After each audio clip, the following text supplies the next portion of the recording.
We've seen multiple versions of this claim. The core is the same. Quote, this week, the CDC quietly updated the COVID number to admit that only 6% of all deaths recorded actually died from COVID, then claiming that it's only about 9,000 deaths that were actually from COVID-19. To see if this is true, we checked with the CDC, CDC archives, and medical documents. To start, this report on the CDC website.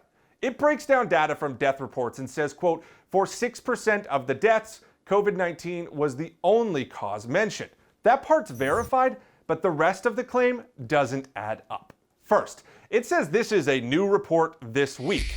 Internet archives show the CDC has been publishing this data for months. Here it is on May 9th. Same wording, same report, nearly 4 months ago. So the claim this is new information is false. So what about the other 94% of deaths? Are they not listed as COVID deaths? Well, the CDC calls these comorbidities, conditions or causes, quote, in addition to COVID-19. For example, fourth on the list of comorbidities is respiratory failure. The CDC lists respiratory failure as one of the critical, often fatal symptoms of COVID-19. So let's say COVID caused someone to have respiratory failure and die.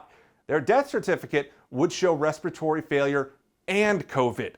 The easiest way to see this is by looking at a real death certificate example. Death certificates list a cause of death and other contributing conditions.